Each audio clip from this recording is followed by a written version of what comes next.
কি নবাবজাদা একটা বেডি আনছি ঘরে, ঘরের কোনো কাম কাজ করবে না, সব হুকুম দিয়ে দিয়ে করন লাগে। কি কম আমার মাথাটা দিন দিন 24 ঘন্টা ধরাই হেলায়। এত মারা মারি, ওর শরম বলতে কিচ্ছু নাই, লাজ লজ্জা কিচ্ছু নাই ওর, কইলেও কথায় ধরে না। খারাপ আমার কোলাটা দেশে আইয়েলো, ওরে যদি আমি না তালাক দেওয়া হয়েছি, ও গেছে তাল গাছের মাথা উঠে, কেমনে যে তাল গাছের মাথা কোনো নামান লাগে হ্যাঁ আমি ভালো মতো বুঝি।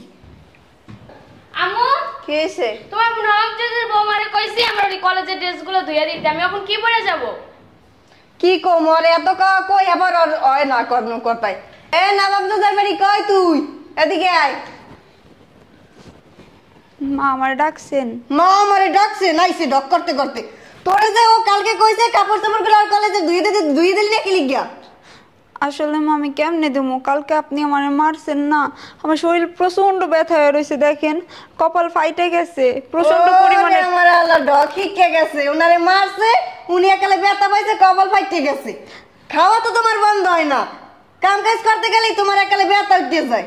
হ্যাঁ দেখেন কালকের থেকে না আমার শরীরে প্রচন্ড পরিমাণের জ্বর, আমি উঠতেও পারতেছি না, ঠিক মতো মাথাটা উঁচু করে দাঁড়াইতে পারতেছি না, তার জন্য আমি ধুয়ে দেই না। ওনার জ্বর মাথা ব্যথা, খাওয়ার কালে তো ঠিকই খাইতে পারো, কালকে রাতে খাইছো সকালে খাইছো, এটাও তো কাও না আমার শরীর ব্যথা আমি খাইতে পারবো না। হন আমার বাসায় যদি থাকতে হয় কাম কাজ করে সব খাওয়া লাগবে, হাতে যতদিন রুহু আছে। আমার প্রায় আইয়া লোক দেশে গনে কইয়া কেমনে তালাকটা দেওয়ান লাগে আমি ভালো মতো বুঝি। মা আপনি তো একটা ওষুধ আইনা দেন না, আপনি তো আমার মারছেন, আমার উপর প্রত্যেকদিন অত্যাচার করেন। ওরে আমার আল্লাহ, ওনার আমি ওষুধ আইনে দিনে, উনি বুঝা কি বিষ নে পড়ে গেছে, ওনার আমি ওষুধ আইনে দিমু ডকে একছে যত। আমি জ্বরের জন্য তো উঠতে পারতেছি না, আপনি চাইলে তো ওষুধ আইনা দিতে পারতেন, আপনি তো তাও করেন না, শুধু কাজকর্ম করতে কোন। আমি এই অবস্থায় কেমনে কাজ করুম আপনি কোন আমারে? বেয়াদব বাচ্চা, আমার মার মুখে মুখে কথা কয়। তো তুমি মা, আপনি তো আমার গায়ে হাত তোলেন, এখন ও তো আমার ছোট, ও আমার ছোট হয়ে আমার গায়ে হাত তুললো, আপনি কিছু বললেন না? ঠিকই করছে, আরো দুইটা মার ফকিন্নির কোথাকার জানি আইসে ডক করতে বললি উনি আনে ঘরের কাম কাজ সব কাজ দিয়ে যা। মা আপনি তো আপনার ছেলের সাথে আমারে দেখে শুনেই বিয়ে দিছেন যে আমি ফকিন্নির বাচ্চা, এখন আমার সাথে এরকম করার মানে কি? আমি কি বুঝছি যে খাল কাটতে কুমোর ঘরে আনবো? আমি তো বুঝদারি না, এলে তো আর আনতাম না। এই চুপ, আমার ছেলে ফোন দিছে, একটুও কথা কবি না, আর যদি শব্দ করো না কোনো লাত্তি দিয়ে সুপার দাঁত বের করে এলাম, বয় না বই আমার পাউটে, একটু শব্দ করবি না। হ্যালো বাবা। আসসালামু আলাইকুম আম্মা, ভালো আছেন? ওয়ালাইকুম আসসালাম বাবা, ভালো আছো? হ্যাঁ আম্মা ভালো আছি। কি করতেছেন? কিছু কই না বাবা, বসে রয়েছি, তুমি কি করো? আমি তো এই যে আজকে তো অফ ডে, কাজ নাই বুঝছেন আম্মা, বাসায় ও ফোন দিলাম। শরীর ভালো আছে তোর? হ্যাঁ ভালো আছে আম্মা, ওই যে কালকে 1 লাখ টাকা পাঠাইতেছি আপনার অ্যাকাউন্টে।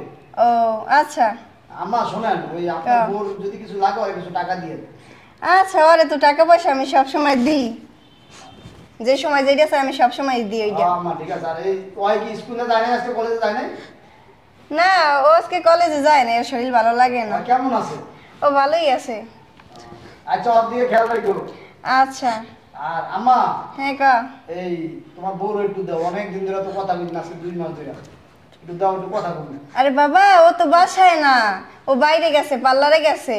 কি গো মা, বাসায় না পার্লারে গেছে? হ বাবা, তোর বোনেরে তো জানোই আমরা কি পর্দা করি, তোর বোনের আমি বোকরা ছাড়া বাইরেতে দিই না বাসা দিয়া, সব সময় মুখ টুক বাঁধে এর পরে বাইরে যায়। আর তোর বউ কি কম বাবা, হে সাজে গাইজিয়া হেয়ার পরে মন করো পার্লারে গেছে ফেসিয়াল করতে, চুল রিবুডিং করতে, সব সময় সাজে গেছে থাকে। এলাকার মানুষ বাবা কি আশা আশি করে তোর বউরে লইয়া, কি কমু কি গো মা, ওর যখন বিয়ে করলাম দেখলাম খুবই গ্রামের মেয়ে, খুব পদ্মাশীল ভাবে চলে, এখন শহর আইয়া এগুলা করে, এটা তো তুমি কিছু বলো না?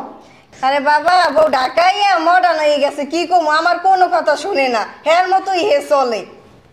কি গো মা। হ বাবা, এখন তোরে আমি তো তোর মা, আমি তো ভালো মন্দ বুঝি, আমি যাইয়া কই হেইয়া হন, ওই ওখানে থাকতে বললিয়া, বিদেশ থাকতে বললিয়া বউরে তালাক দিয়ে দে, ভালো হইবে। কি গো মা, এটা কখনো সম্ভব? বিদেশ থেকে বউ তালাক দিয়ে দিবি? কি করবি বাবা, ও দিয়ে জীবনে সুখ হইবে না, আমি সব বুঝি, আমি তোর মা, আমি তোর ভালোই চাম, আমি কোনোদিন তোর খারাপ চামু না। দেখো মা, তুমি একটু বুঝে নাও, তুমি কইলেও বুঝবা, আমি আমি আমি আমি 1 মাস পর আয়া করতেছি। বাবা ওরে বুঝাইলে হ্যাঁ, আর আমার উল্টো বুঝতে আমার কোনো কথাই হনে না। হে এত ভালো দেখলাম গ্রামের মাইয়া কিছু বোঝে না, এখন তুমি কম মডার্ন হয়ে গেছে, পার্লারে যায় এটা করে তোমার কথা হনে না, তখন কি কমু আমি বুঝি না। আচ্ছা ঠিক আছে, তো কথা কইতে পারতেছি না, তোমারে কইলাম আমি জ্বর একটা মোবাইল কিনে দেই, মোবাইল কিনে দেই, আমি তো একটু দুই চারটা কথাগুলো বুঝতো আমার কথা নাকি। আরে বাবা কি মোবাইল কিনে দিবি ক? হে মনে করো রাস্তাঘাটে কি রুমের আরে চলে, হ্যাঁ তো তুই দেও না, আমি তো দেহিরা এলাকার মানুষে কয়। হ্যাঁ আবার যদি মোবাইল কিনে দেয় তো যুগ তো বুঝুই, কোন কালে আবার প্রেম করে আমার কইতেও শরম করে, প্রেম করে আবার কেন না বাইকে টাইকে যে আমি তো হেই ডরে তোরে মোবাইল দিতে মানা করি, তুই তো বুঝো না। কি কম আপনি এসব আলুদালি কথা। হেৎ। বাবা ঠিকই কইছি, তুই আমার একটু বোঝার চেষ্টা কর, আমি তোর কোনোদিন খারাপ চাবো না, আমি তোর মা। ঠিক আছে মা, আর কি কমু? আচ্ছা ঠিক আছে, তাহলে ওই যে কালকে টাকা পাঠাইতেছি। হ্যাঁ হ্যাঁ। আমি চলে এখন রাখি। আচ্ছা। এই শয়তানের বাচ্চা, আমার পোলায় ফোন দিয়েছে, এটি তোমার একাল শোয়া কুতলাই পারছে? হ্যাঁ একা লাগে আছে, আমি কই এত চুপ থাক চুপ থাক, হে খালি উকি মারে ফুসকি মারে, একাল উতলাই পারছে শোয়াক না। চিন্তা করিস না, আমার পোলায় পূর্বাস থাকা অবস্থায় তুমি তালাকটা পাই যাবা, টেনশন করো না, বেশি দিন আর নাই। মা আপনিও তো একটা মা হইয়া আপনি এত বড় পাপ কাজ কেমনে করতে পারেন? তক্ক করে শয়তানের বাচ্চা, তোরে কইছি না এইসব কথা আমার লাগ কবি না।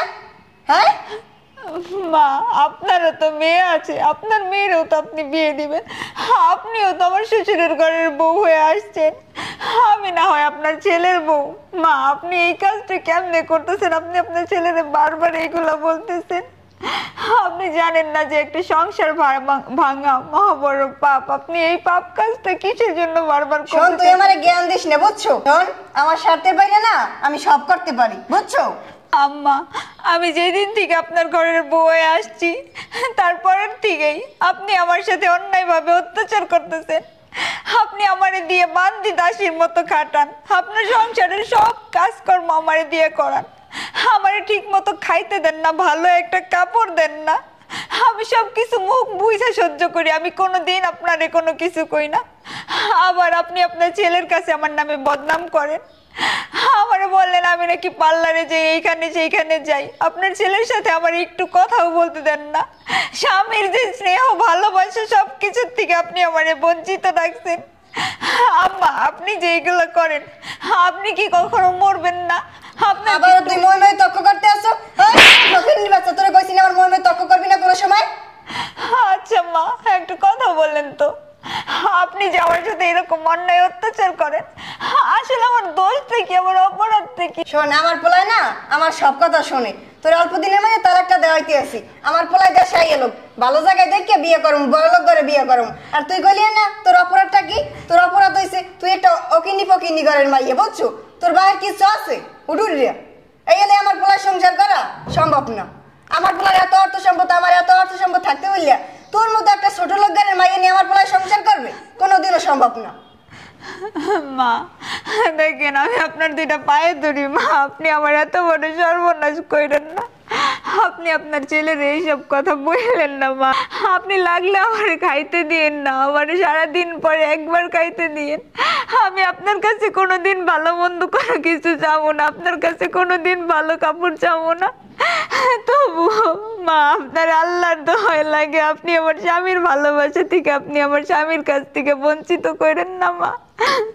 আম্মা লাগলে পরে আমি সারা জীবন আপনার দাসী বান্দি হয়ে কাটাই দিব, সারা জীবন আপনার সেবা যত্ন করে যাবো, তবু আম্মা আপনার আল্লাহর দোহাই লাগে আম্মা আপনি আমার স্বামীর কাছ থেকে আমারে বঞ্চিত করেন না আম্মা, আপনি আমার স্বামীর কাছ থেকে আলাদা করেন না আম্মা, আপনার আল্লাহর দোহাই লাগে। ছাড়, ডগ দেখে বাসি ওখানে কপি নিলেই ঠেকছি।